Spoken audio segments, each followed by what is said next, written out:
So yeah, I'm just gonna get started right now. My name is Eric Chow. I'm the chief consultant of Mashman Ventures. We'll be doing this social media webinar Q&A. As you can see, this is a nice smaller group this time because we wanted to keep it a lot more intimate, because this we're going to be going into topics moving forward. Our last webinar was personal branding, very generalized. Now we're going to be going into topics that are very specific. And so what we wanted to do is we wanted to give a smaller group so that hopefully we'll be able to engage more. At some point, we'll be unmuting you guys. You guys will be able to ask questions if you want. If you throw questions in the chat, we'll be able to answer them as we go along. And so it'll be just a lot better that way because we have a small group. There will not be a recording of this publicly, by the way. So just do keep that in mind. We won't be posting a recording. But yeah, Eric Chow, chief consultant here at Mashman Ventures. Super excited to be doing this social media webinar. I'm going to be bringing up our CEO and founder, Isaac Mashman, in just a second. What's going to happen is Isaac is going to do a very short training on social media. He has several interesting topics that he's going to talk about. I will come back. I will do a short training myself, and then we will go into a question and answer session. Each of you submitted a question before we actually got started when you were registering, and then we'll hopefully have time to be able to open this up for additional questions that you may have.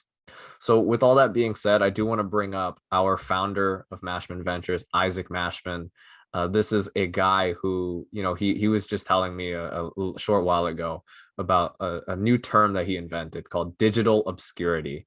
And a few years ago, he was a digital obscurity. Nobody knew who he was. He was just getting brand new in this whole personal brand business world. And now you look at a guy who has just a great, loyal, strong following, a guy who has not only helped many other people to develop really strong personal brands and a very strong business brand for himself. And so an author, a business owner for many years. And so this is a guy who absolutely knows how to use social media to build a personal brand. So Isaac, take it away, my man. Eric, now, guys, the reason he's saying all these nice things is he wants to take over the company when I'm not here. No, welcome. You guys could literally be doing anything else on your Friday night, and you're here. Richard, great to see you. Aaron, great to see you. Crown, great to see you. Allison, I'm glad that you can make it. I know that I shot the link over too late. This is a more intimate setting tonight. That was by design. I wasn't going to blast out and get a whole bunch of people on. We're testing these different things out. You guys are some of the early people who are attending. This is only the second self-hosted webinar of Mashman Ventures, but we have a really great series of information for you guys tonight. My name is Isaac Mashman. Many of you do know me personally, and we're starting to build new relationships, new connections, new relationships, and learning more about how I can support your business, your life, your personal brand. And personal branding is something that is extremely close to me. It's something that is extremely close to my heart. It's something that I have a massive respect for because it's one of those things that many people think has only come into the spotlight because of technology, and it's a rather new term, right?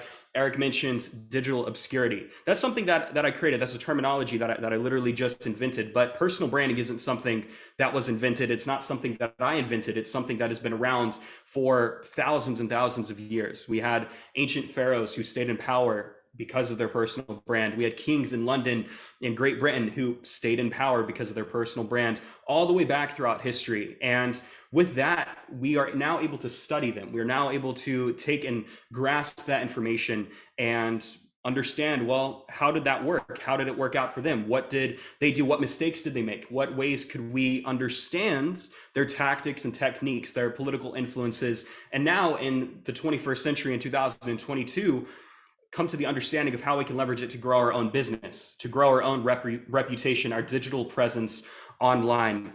Now, I want to go ahead and hop into the subjects and the training today and start out by talking about algorithms. I'm going to do a three-part training that is going to be super short because we have so many great questions for you guys tonight. I had a lot of great feedback from the last event. And every single piece of feedback and constructive criticism we took to heart, we listened and we learned from. So we have algorithms, and that's the number one subject. What is an algorithm? It is a mathematical equation that solves a problem. Now, a lot of times we go and, if you think back to college or high school or middle school, you're learning all these different equations, and the outcome was the solution, but it was a goal, right? You had the goal of coming to that solution. You had to go through a series of processes, and different things influenced the outcome of that equation. When it comes to social media, algorithms are the very thing that keep us on the platform, that keep us engaged. Now, I have a question for you guys, and if you guys could go into the chat really quick and mention this. Do you think algorithms are pro creator or a negative thing? Do you think they're a positive thing or a negative thing? Because a lot of times over the past couple of years, especially, we have Instagram and everybody's like, oh my gosh, they removed the chronological aspect and it really hurt, our business. It hurt what we had going on. And algorithms are actually pro creator. Now, they're anti-consumer, and the reason they're anti-consumer is because algorithms turn into an addiction. Humans are going to be addicted by nature. We're addicted to caffeine. I know I am. I'll be the first to admit it. We can be addicted to food, addicted to outside influences, addicted to growing a following. We can be addicted to all of these different things. And sometimes addictions are healthy and sometimes addictions are negative.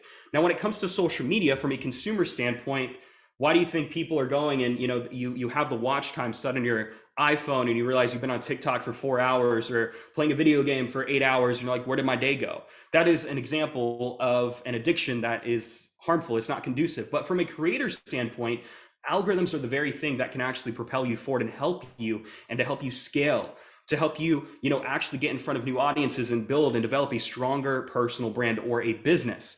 Now, once you have that little mentality shift, right now, I'm here to challenge your thinking and here to tell you that this is time that you no longer view a algorithm as a negative, but as a positive. From a creator standpoint, you understand how to play it, and then you start looking and trying to understand how the algorithms work.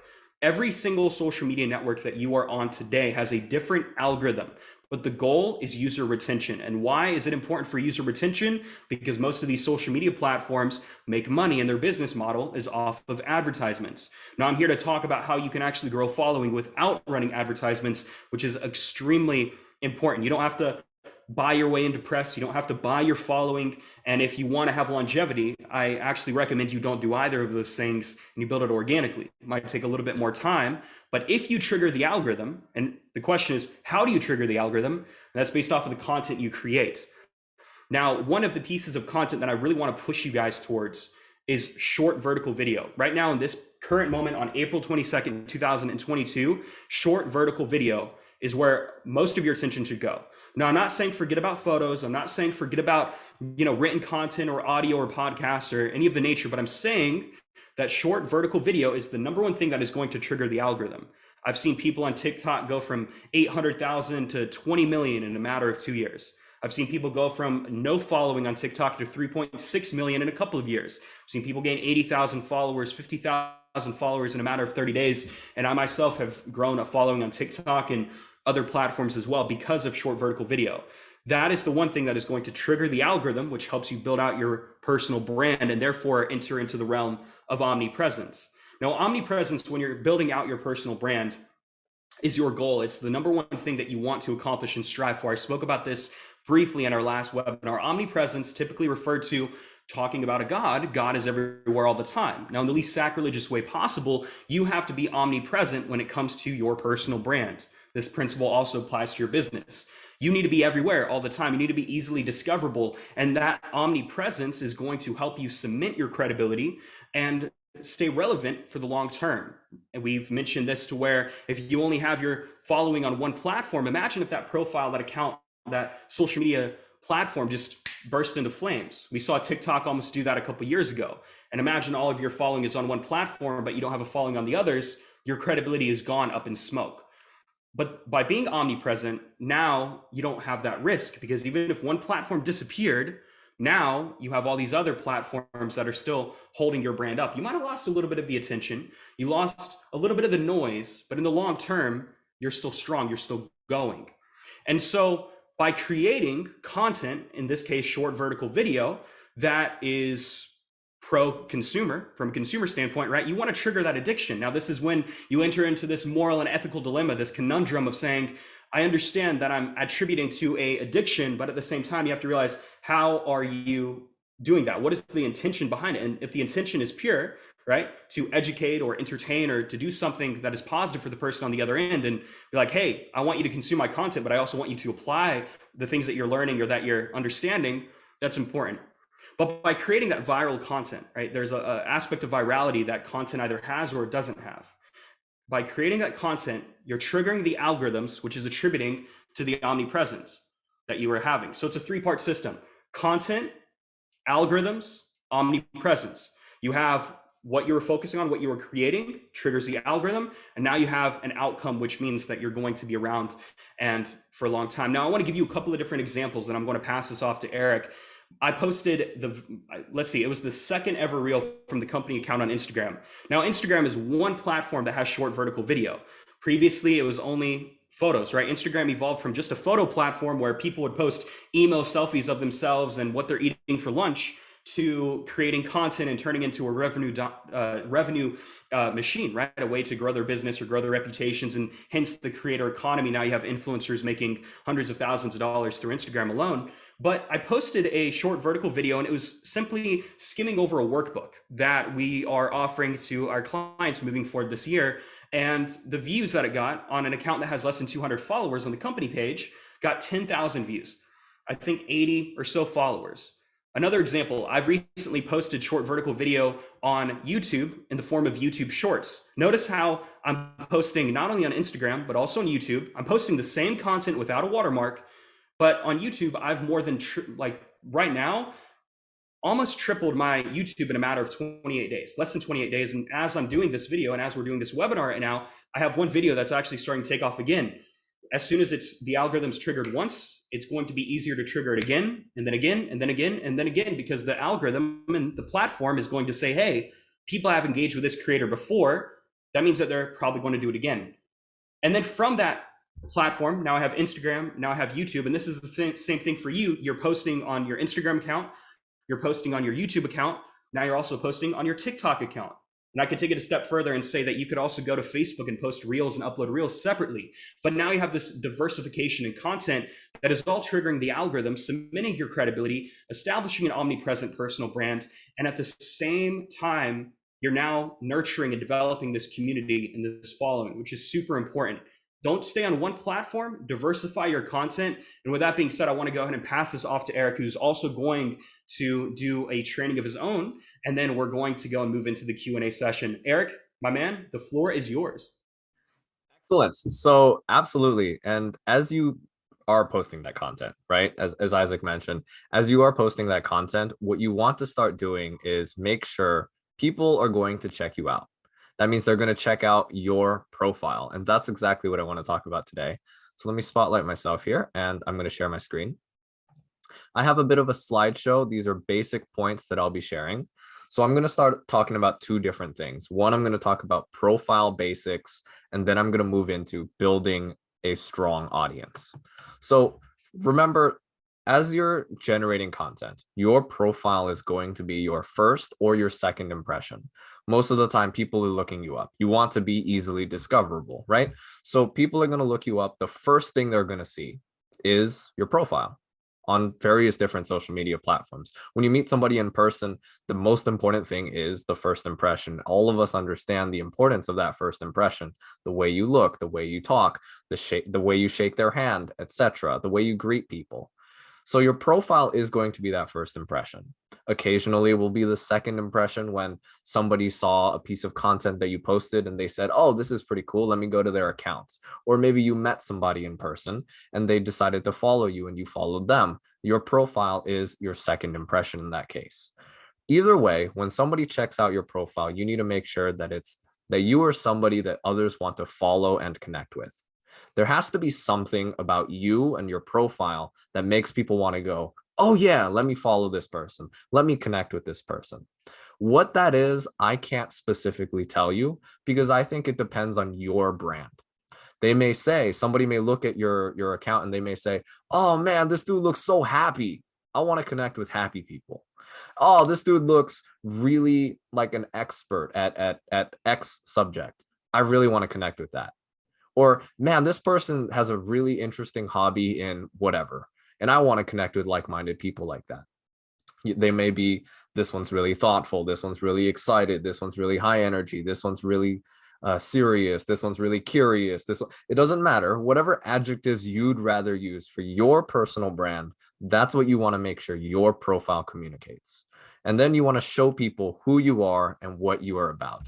Otherwise, what the heck are they following you for, right? They need to see who you are and what you're about. That's the mindset. How do we get the profile right? The first step is the first thing they're going to see. That's the photo. Profile photo, header photo. Different platforms will have different sizes. Different platforms may have a different photo as well. So Instagram, for example, has a profile photo like this. Facebook and LinkedIn also have a header photo along with it. So does Twitter. So you want to make sure you get the sizing properly, and you want to make sure that that photo shows who you are. I highly recommend, hey, face and a little bit of upper body. You don't need to show the full outfit. Listen, no one's going to see it. This thing is tiny. No one's going to see it. So you want to make sure you check the photo is something that people see, shows who you are, shows a bit of your personality. I'm in a suit. Isaac, if you check his, is not in a suit. Did I need to be in a suit? Absolutely not. It doesn't matter. It depends on whatever you want to put as the image for your personal brand. Moving on. You want to have a consistent handle across platforms. You don't want to tell somebody, oh, I'm Eric Chow Real on Instagram, Eric.Chow on Twitter, E.Chow5 on Facebook, and Eric on LinkedIn. Like, that's not going to work out very well. Keep it very simple. You look at Isaac Mashman everywhere. Me at Eric Chow Real everywhere. So you want to make sure it's consistent and simple. Next, you want to talk about posts and stories. This is exactly what Isaac just mentioned. Two aspects to focus on: quality and quantity. Me, I look at somebody's account and I see 5 posts. I don't really want to connect with that person. Either they're brand new or they haven't been around very long. They aren't on very much. Like, why do I care? I'm not going to follow somebody with 5 posts. So you want to have some numbers. You also want to make sure, hey, it should show a little bit of who you are and what you're about. That content needs to show, it needs to have a certain level of quality in terms of authenticity and in terms of this is showing something that people want to follow. When I say quality, I don't mean they need to be, 4K video. Like, that's not what I'm talking about here. I just mean they need to be showing something that people want to follow. The last thing I'm going to mention about getting your profile right is getting the bio, the copy, the about section on LinkedIn. This part here needs to be showing. In fact, let me bring up a little bit of a laser pointer. There we go. This part here should have something that pulls at people, something that tells people who you are, what you're about, and what you're into. Everything should be a bit of a pull. It should be a pull for somebody. For example, I met somebody in person and I chose to connect with them on social media. They found out by looking at my profile that I was a podcast host, and they started listening to my show. I have no idea who this, I barely know this person, and I didn't mention it in conversation, but they were able to find out because of my social media. I've had people on LinkedIn who I've never ever talked to, who they've messaged me and said, hey, I'm loving your podcast. How do they do that? Well, because I put it right here. Other people may look at the first 2 lines that I have and they may say, oh, I really like personal growth too. Let me talk to Eric. So you want to do that for yourself, something that makes people want to follow you. Moving on, I'm going to talk about relationship building and really building a strong audience. And when we talk about numbers, when we talk about social media, we often are talking about numbers, number of views, number of followers, number of likes, number of comments. And that is all important, but we want to keep the numbers in context. Engaged supporters are far more important than a disengaged large audience. We are not a theater. I do not, we're not on stage and there are like 3 million people sitting in a theater. That's not what's going on here. We want people who are engaging with us, who are laughing, who are buying, who are watching more and more of our content, who are following us, who are talking to us. Isaac told me a few years ago about a influencer in 2019 who had 2 million followers on a social media platform. She wanted to sell some t-shirts. She couldn't sell 1,000 t-shirts. 2 million followers, failed to sell 1,000 t-shirts. That is less than 0.5%. That's less than a quarter of a percent of her audience that didn't even care enough about her to buy something. So numbers are great, but you want to make sure they are engaged. And the way you do that, quality comes from quantity and interaction. Quantity means if you have a lot of followers, you're more likely to have some more quality within that following. Quality also means, hey, you need to be posting some content, right? Otherwise, if you're not posting anything, you're not going to get anything. So you need to have a quantity of content and a quantity in terms of numbers of followers and people watching you. That's important. The other aspect is interaction. You need to be followable, like we talked about, and you also need to build relationships with the people following you. If you have a large audience, it is going to be difficult to build such relationships, but you can still do that by posting content, because the content gets people to know you. They know who you are. They start to connect with you. They start to develop a relationship with you. When you have a small audience, this is a lot easier because you can literally engage with people. When we talk about personal branding, a lot of the time we're talking about positioning. So you want to be in a position to build an engaged audience. And a big part of that is what Isaac talked about a moment ago, which is content. It helps people get to know who you are, what you're doing, also what you're an expert in. This does not just mean your business, right? Yes, people should know Isaac is an expert in personal branding and public relations, but they also know my man Isaac loves coffee. That's what he talks about. So it's including things like that. You are an expert in anything that just helps people get to know you better. That's what we're talking about. So sometimes I have conversations with people on martial arts. I am not a master or a sensei or anything like that, but I've done martial arts for a long time. And so we're able to connect on that sometimes, right? And of course, hey, what you're passionate about. That's how you start to build relationships, even though you may not be interacting with everybody individually. Of course, you do want to interact with people. Engage with people on your social media. If somebody is interacting with you, you need to be interacting with them. If they comment, reply, bang. Even if they just like your post, sometimes you can just say, hey, I appreciate you for liking my post. How you been? Bang, something simple. So you, especially on, accounts like on platforms like Instagram, check out people's stories. If somebody is following you, it takes 15 seconds to check out somebody's Instagram story, or less if you don't even care enough to watch what actually is in their story. You may just tap it, swipe up, and say something. You might, if you don't know them, you might just say, hey, this is really cool, whatever it is. If you know them, you might say, hey, good to see you. I haven't talked to you in a long time. How you been? You can just simply start a conversation using stories. And of course, you want to be DMing people. It is not weird to just say hi to people. It is not weird at all. We can do that all the time. No problem. You just walk up to people, say hi. You walk up to people, you compliment them. It's totally fine. It's not weird at all, unless you make it weird. That's the only way it becomes weird. But it also creates an environment where you become somebody that people want to DM. So when I'm DMing people and I have a great profile and I'm posting content, somebody may want to DM me and I want to be engaging with them at that point. Finally, personal development is key. We talked about being followable. The way you become followable is by developing who you are.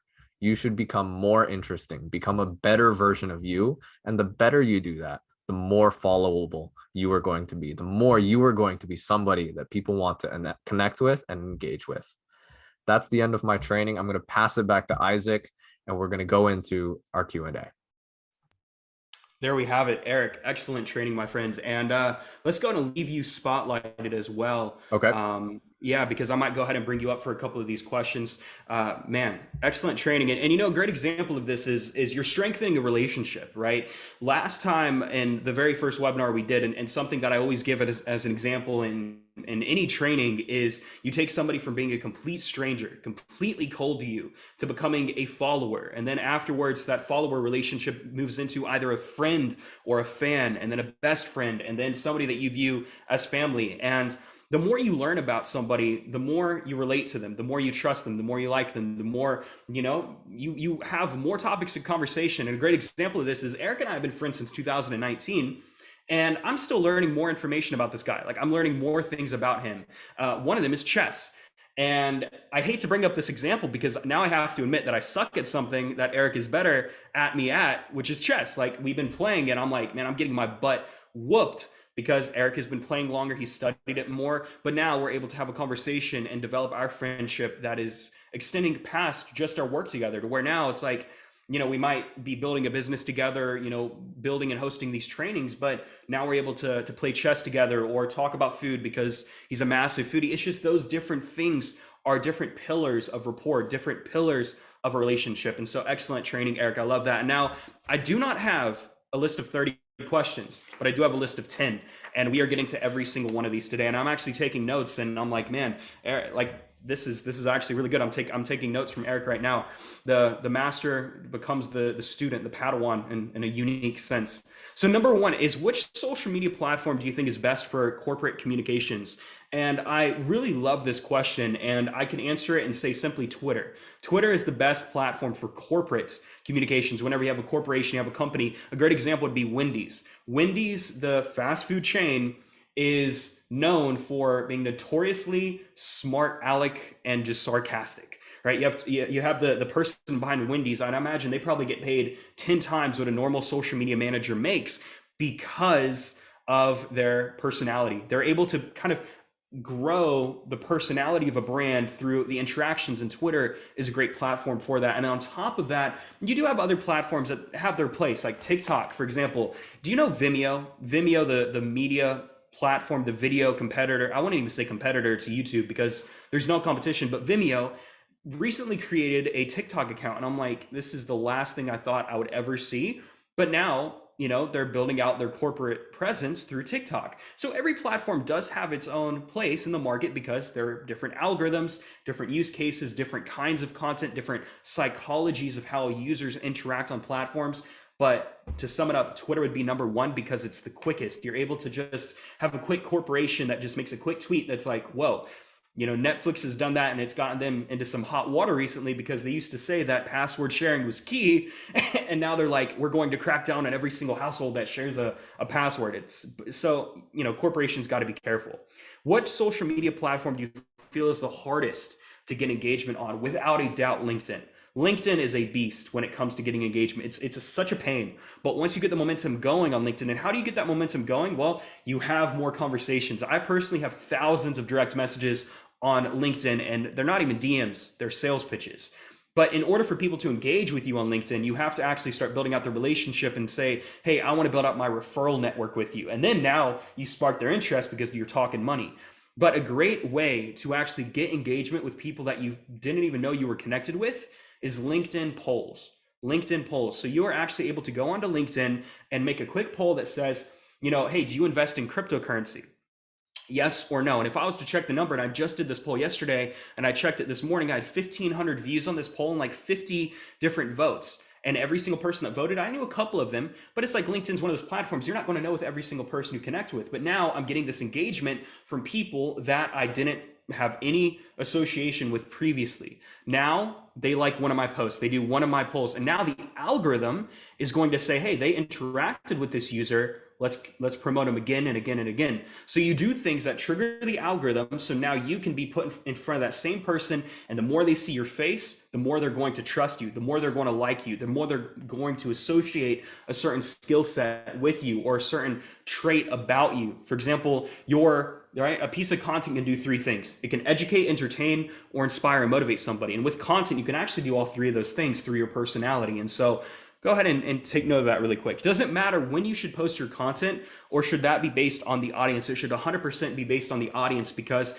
for example, Crown, I'm going to use him as an example. He's in Nigeria right now. If 90% of his audience is in Nigeria, he's not going to post when it's 4 o'clock in the evening time in America. He's going to post when his audience is the most active. However, as you grow, then your audience is going to grow outside of Nigeria, and it's going to go into the United States and Canada, where Richard is at. It's going to go into South America and Brazil, etc., which are all in different time zones. I think Canada probably has like 5 different time zones, I would imagine. I know different places are like 20 plus time zones across the world rather. And your audience, sometimes they're going to be getting up for the morning and The other side of the world, they're going to be going to bed for the evening time. It's crazy. Australia is like 17 hours ahead of us. And sometimes it's hard to catch a conversation. But as you grow, you'll have more content coming out, and the more content you produce will be able to tap into those different markets when you're not necessarily awake, but another aspect of your audience is. So I would say look at your analytics on what platform you're posting on, because a lot of these platforms have dashboards. They have numbers. People lie, men lie, businesses lie. The one thing that doesn't lie are numbers. You look at the numbers, then you're able to say, hey, I'm noticing that a lot of my audience, they're available at 1 p.m. on a Monday. They're available on a 3 p.m. on a Tuesday, right? And then you can start kind of gauging when you create content. And based off of that, then, I want to use the example of YouTube, because YouTube is one of those platforms that's so difficult to understand sometimes, because I posted one video, 2 days later, the algorithm picked it up and it promoted it at nighttime when it was like 2 o'clock in the morning. I woke up, saw 2,000 views on one of my videos on YouTube, and I'm like, huh? Why did it promote it at night? But again, the algorithm, I'm not going to argue with the algorithm. I'm going to trust it. I have a video that's going right now. I imagine by the end of this, probably have a couple hundred views. I would love to know about keywords. This is the question by Aaron, who's in the audience, and I want to make sure that I get to this. So keywords, okay, are words that are going to be searchable, highly recognized. And a great example would be whenever you're doing a website, you have to think about search engine optimization. You have to find keywords that are going to be recognizable and searchable, to where now you're able to pop up, and your website is going to pop up when there are other competitors, other search phrases. You search up Chase the Vision, you're going to see my podcast pop up. My podcast isn't Chase the Vision podcast, it's Chase the Vision with Isaac Mashman, but now I am ranking for that keyword. Ranking for personal branding, ranking for public relations firms. Eric would be ranking for empowers, right? So that would be an example. And so find things that are associated with either your, not so much niche, but your interests and what you're building. And keywords based off of platforms too are important. I'm talking from an SEO standpoint, but from YouTube, you can actually do keywords in your video, things that people are searching, right? I did a podcast, and it's funny because it's come to become one of the most listened to episodes. It is, what to do when your family doesn't support you. And I purposely titled it something along those lines because I knew people would search it up. It's not I'm trying to abuse that power. I'm trying to manipulate people. I'm very simply want to get in front of as many people as possible, because then now I can help more people have more awareness, and it's a win-win-win situation no matter what way you look at it. That episode has more listens than any of the other episodes I've published in recent weeks and recent months. That's not by chance. This one right here, why are Isaac Mashman and Eric Chow so cool? Eric, I know this was your post. You can skip over that. Oh my God. Okay. How do you create content on Twitter and grow an audience? Now I'm looking at one person in the audience who's like, I don't like Twitter, and I got off of it, and I'm not going to call you out. You know who you are. See in the video. Now, Twitter is one of those platforms that, as much as you might hate how politically divisive it is, it has a place. And one of the places that is unlikely is actually in Google. Let me go ahead and pull up my phone really quick, and I want to run a Google search of my name. And I want to show you something and show you why Twitter is an underrated platform. So I just ran a Google search of my name. You see this little carousel? That is directly in Google search. That is the accumulation of all of my tweets. This is something that happens once you reach a certain threshold and you're active. But if you're able to pop up now when somebody searches you up, or you search up a location, so I'm in Little Rock, Arkansas. I know it's weird to call myself an Arkansan, but here I am. I could search it up, and sometimes, okay, it's not popping up here. Sometimes just where there would be a top stories, you would also see a Twitter thread. And I did this earlier today when I'm looking for a location where I bought my property, and I'm searching up Pine Bluff, Arkansas, and I saw a bunch of tweets come up. Then I can gauge, okay, what outlet should I reach out to? I did this when the Jaguars were playing, and I'm like, for example, the Jaguars suck. Next thing you know, search up Google, my tweet's right there. Now, I'm not saying I did that. I love the Jags. Not really, somewhat. So Twitter, when it comes to growing an audience, you can actually do highly specific keyword search phrases. So what I mean by that is you could say, how do I grow my personal brand? Go directly to Twitter, type in that exact phrase, and you will see other people who ask that identical question. That allows you to move in now and come in as the provider of solutions. You're now a problem solver. The way that you grow an audience is by solving problems.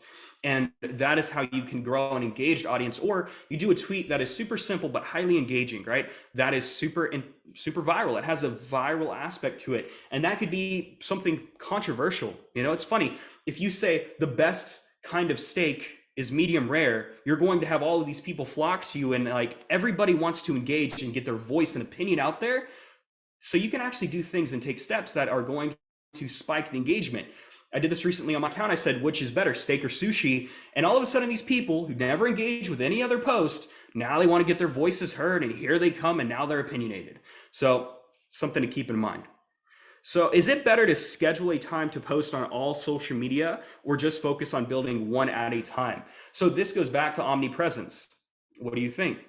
If you're trying to build out omnipresence and build a strong brand, a strong personal brand, you cannot rely on one platform.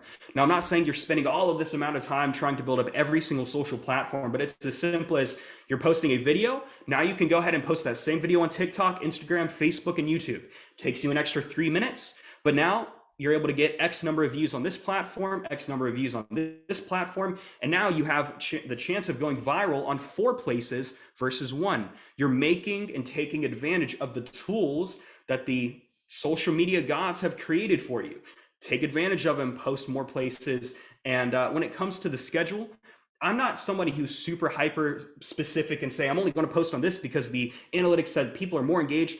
I'm going to post when I'm posting that video across everywhere. I don't have time to go and determine I'm going to do this video at 1 p.m., this video at 2 p.m., and this one at 3:13. Whenever you're in the mode and you're creating that one video, post at that exact time, because otherwise you're going to forget about it. Or you can find a software that you're able to schedule out tweets or podcasts in advance.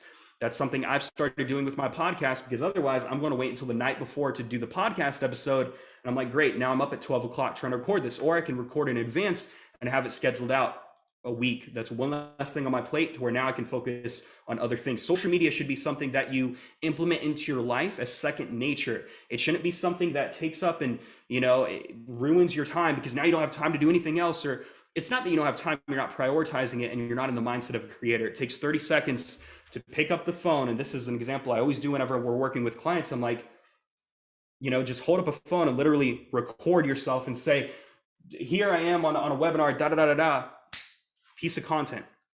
It's as simple as it needs to be. Now, obviously, don't put out crap. Don't put out content that looks horrible or doesn't serve a purpose. Be mindful of that. But content creation, you don't need this 4K video. As you grow, you're going to get the 4K equipment, but that's a matter of time. Right now, where you're at, all you need is an iPhone or an Android. If you're an Android user, I'm looking at you, Eric. How do you gain and keep real engaged followers? By being engaged with them back and giving them a reason to follow you, right? It goes back to, you have a vision of what you are building. You have a vision of where you are heading and going, and other people need to know about that. People are going to naturally be interested in what you have going on because they feel like they're a part of something. They feel like they can trust you. They feel like they know you. They feel like they can communicate with you. Ironically, get this, Eric and I have never met in person.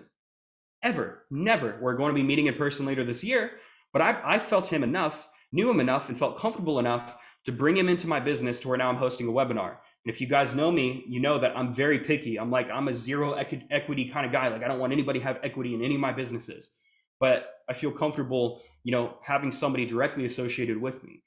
And I've never met him, but through social media and through these conversations and relationships and podcast interviews and, things that we've done together, now I feel comfortable enough to where now I'm engaged with him, and other people are going to be getting engaged with you. Sometimes a piece of content won't be as engaging to one person as it will the next, but that's why you diversify your content, and you might talk about your profession one day and you might post something about your life the next, right? I say I'm sharing my experiences in life and business, not just business, but I'm incorporating that personal aspect, the aspect of travel, the aspect of personal growth. And then sometimes I talk about PR. If you get too niche, people only know you for what you do and not for who you are. That's problematic because it is going to ruin your chances of longevity.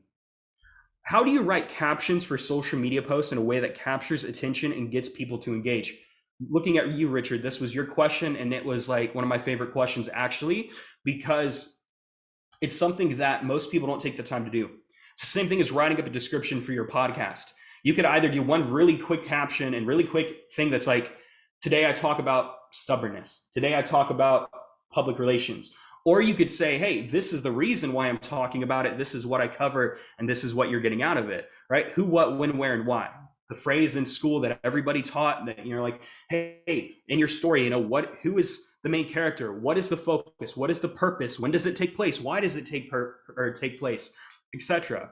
And so when it comes to captions, tell a story, use an example from your life. And I'm seeing, Eric comment in the chat that Richard, you're already doing a great job, because you're incorporating stories from your past that you bring into the present, and you tell them. I did an episode or a caption the other day, and I'm looking over at my blue light glasses. I do not wear glasses. Sometimes I'll wear blue light glasses and I feel like Superman and Clark Kent. But I did this photo and I said, hey, I once knew a kid in high school who wore glasses every single day.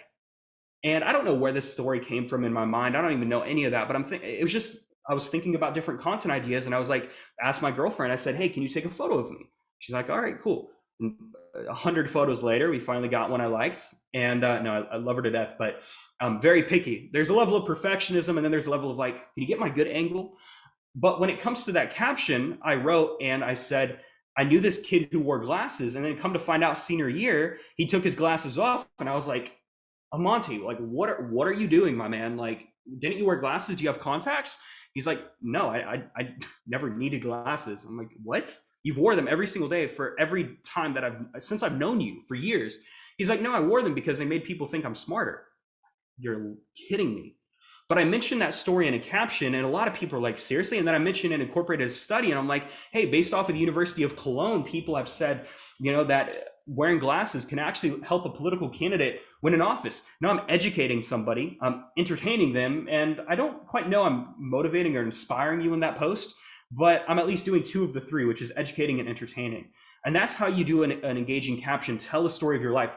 Tell a story of how, one of the challenges as a mother, one of the challenges of speaking on stage. Richard, if you were to tell the story of how your TEDx talk like took months to get published and you had to redo the thing a couple of times, it's like, that's something that people are going to be like, wow, I never knew that. That's perfect. Or especially, this is an interesting thing that most people overlook: cultural differences. I have two clients that are out of Germany, and one was born in a Portuguese sect of India, and I can imagine the cultural differences. So now, if you are building a diversified audience through these cultural differences, you're going to be able to entertain other people because people have this natural curiosity about them. Why does anybody use Twitter? Because it's one of the easiest platforms to create content on. Truthfully, Twitter is the easiest platform to create content on out of all of them. You want to know why? Because it's as simple as going, and let me do this right now, and I'm going to pull up my Twitter.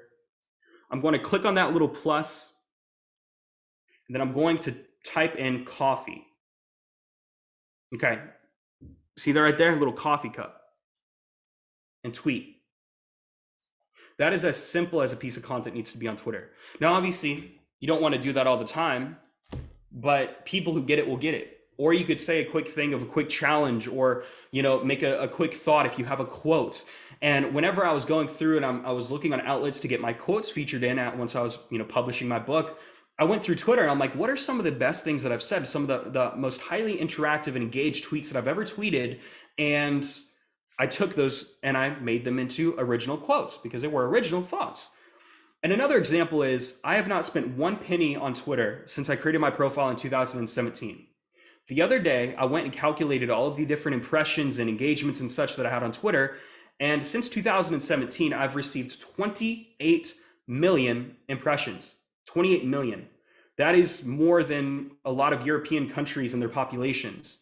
That is why I use Twitter, because it doesn't take a lot of time, and it's as simple as going and posting the same picture across Instagram, shortening the caption, posting on Twitter, having a quick thought that you would not post on Facebook. You wouldn't post the crappy thought on LinkedIn. And when I say crappy, it's not like it has no purpose. It's just, you're not going to post a quick phrase on TikTok or on TikTok.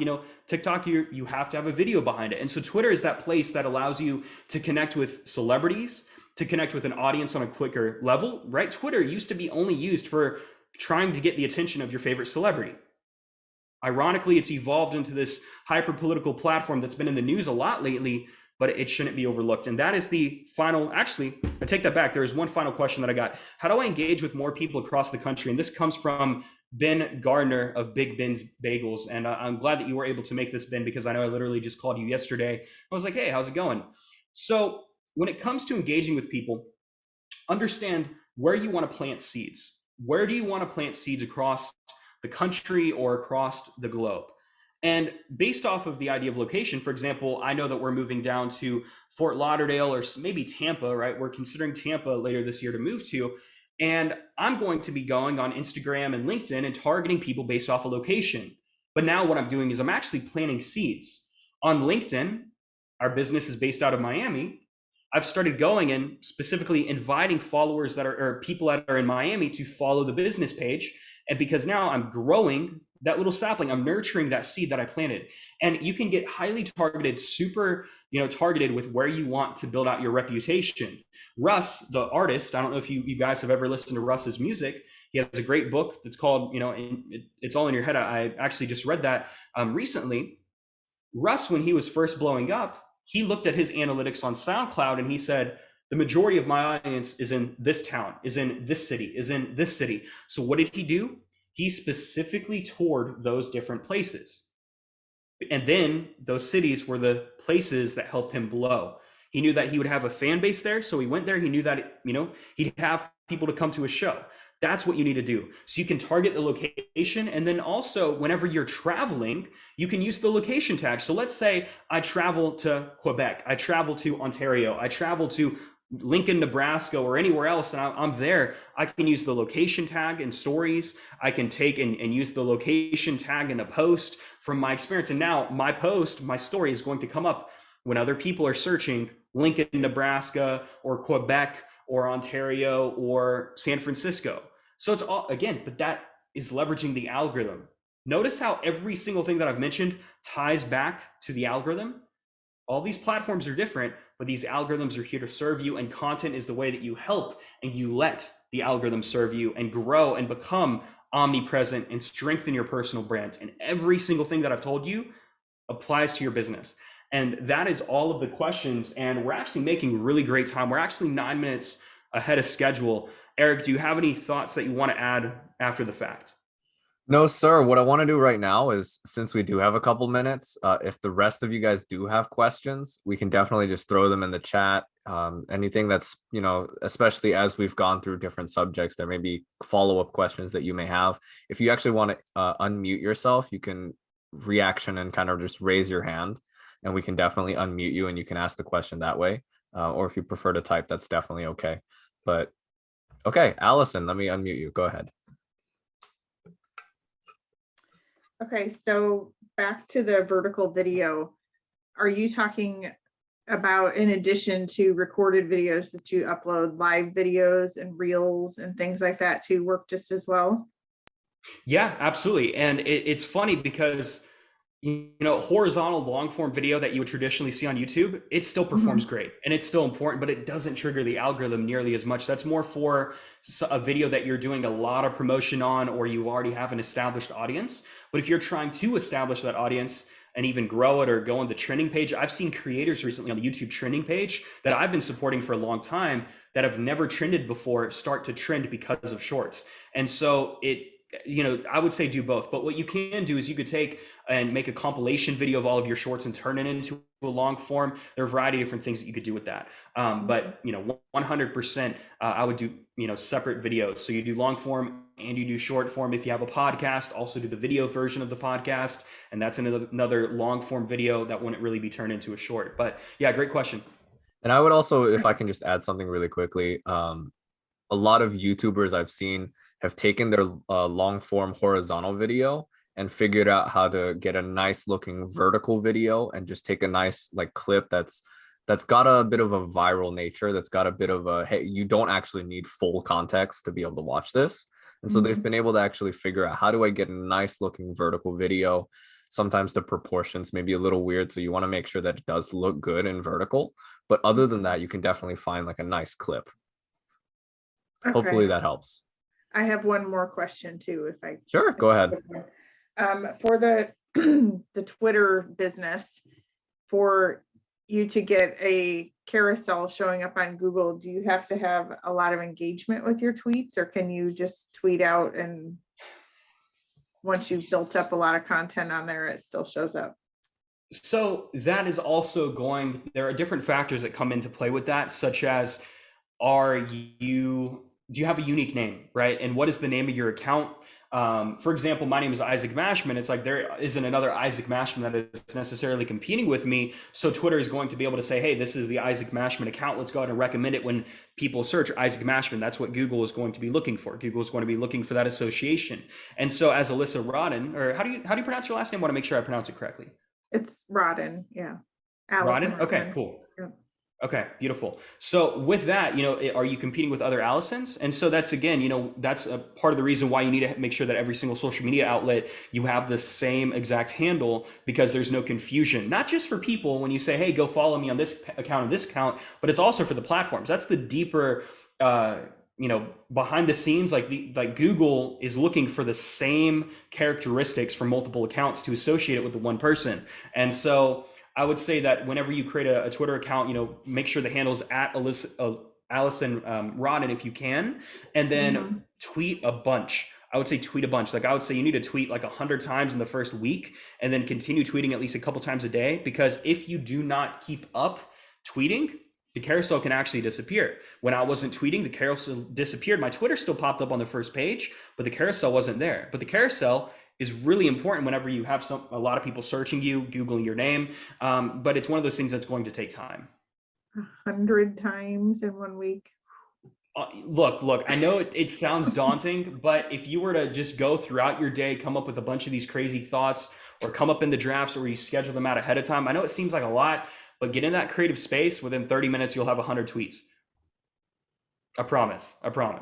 So I noticed that Aaron also wanted to ask a question. Let me go ahead and bring Aaron up. And then Richard, I see you as well after Aaron. We'll go ahead and get your question answered. Mine's real quick, man. So I've been actually going viral on Facebook, Instagram, and TikTok, more or less. So I'm starting to get a couple hundred people liking my stuff. Where should I spend my Aaron Ollendorf Foundation mostly on? I mean, my LinkedIn is finally getting over 1,000 followers, et cetera, et cetera. And these are important people that have millions of, they have millions of followers. Okay. So where should I spend my time on? All of them. Now, I'm not saying you have to spend an obsessive amount of time, but I am saying that going back to whenever you create one piece of content on one platform, you take it and post it on another platform. You diversify the content. Oh, yeah. But absolutely. But should I spend more on like Facebook or, TikTok more or less, or just? That's up to you, because you can grow. I've noticed, I know that's not the question or not the answer you were looking for, but I spent a lot of my time on Twitter, and I got the most engagement on Twitter whenever I was spending most of my time there. Now I've redirected on Facebook, but if you can go and you can build a really strong audience on one platform while also laying down the foundation on others, but then cross promote yourself and say, hey, go follow me and connect with me on LinkedIn. Go follow me on TikTok. Go follow me here. Yeah. For example, I've seen the same people who the majority of their audience is on TikTok, right? I'm thinking of one person, an example in specific. He has 20 million on TikTok, but he also has 4 million plus on YouTube and 500,000 on Instagram. He spent a lot of his time on TikTok, and that's where he was going viral the most, but he wasn't necessarily spending the most time there. He was spending the most time on the content creation, and then the content started to go ahead and spike. And then from there, he took that same video and posted on Instagram, and then posted on YouTube, and then posted on those platforms. So for you, I'd say lay down the foundation, create some really good content, and then start promoting yourself and having more interactions and one-on-one conversations on the platform that you enjoy the most. And you also have to ask yourself, what is the reason for you growing, right? Are you trying to get clients? Because based off of that, you have to take into consideration, LinkedIn might not be the best platform for getting clients. Facebook might be the answer. So take those different things into consideration. There's no right or wrong answer there, though. Thank you. Absolutely. Thank you for asking the question. Richard just asked you to unmute yourself.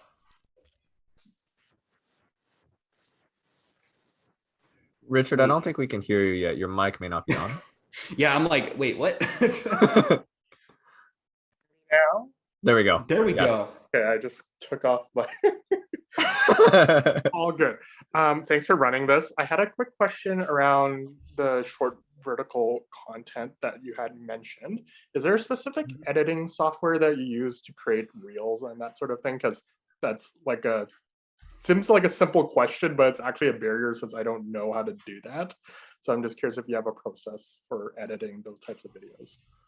Yeah, for me personally, on my phone, I use a software called Splice, Splice. It's 100% free. The paid version is also great. But you also have to realize too, based on the platform, they give you specific tools that other platforms don't have. TikTok, they have the voice or the text to voice feature with the unique voices that you see in a lot of these viral videos. However, the trickiness that comes from that is if you were to record it in TikTok and edit in TikTok, now you have the ugly TikTok watermark that bounces all over the place. So how do you avoid and get rid of that? There are softwares, and I don't recommend any of them because they may or may not put a virus on your computer, but there are different websites out there that you can actually use to remove that watermark based off of the link. And so you can definitely do that to where you never want to post a video that has a watermark. The same thing as you don't want to post a photo that has like the copyright over the top of it. You know, if you do a design in Canva, it's like you're not going to do the watermark. So keep that in mind. Make sure that there's a level of professionalism. But I would recommend using Splice. And then if you were to record in the specific apps, find a way to remove the watermark. And all it takes is a quick Google search, hey, TikTok download, and you'll be able to find a whole list. And, just be smart with what you're clicking on and don't do something that looks, extremely sketchy. But that's a really great question because I've taken some, for example, the green screen for my Buy My Service Bro series. I can't record that on my native camera app on my iPhone. So what I can do is I can record it in TikTok, remove the watermark, and then post it. Make sense? Yep. And I don't want to go through and like, you could obviously go and take the video and edit in Adobe. And it's like, as you get and you introduce certain aspects, it's like you might need to go ahead and edit it on your computer. But starting out, there's absolutely no reason to say, let me Dropbox this and do this and all that. You're complicating it when a piece of content should be recorded in a couple of minutes. Bada bing, bada boom. Really great questions, you guys. I appreciate the engagement there and the questions too. All right, beautiful. Any other questions that you guys have? Any thoughts? Any final conclusions? We're coming up. We actually just passed an hour. Going to go ahead and wrap this up here soon if there aren't any other questions. But I appreciate all of you guys for being here. And Gal, of course. And then Eric, any other thing that you want to say? Not at all. Okay, beautiful. Let's see. All right.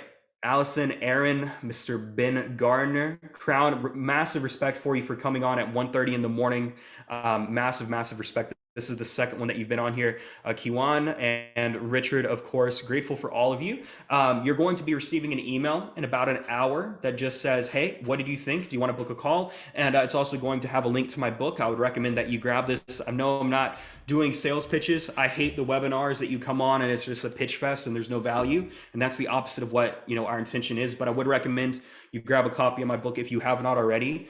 Personal Branding Manifesto on Fame and Influence. That's available on my website. Aaron's holding up his thumb because he read it. Thank you for that reel that you did, by the way. I appreciate that. You need to send it to me.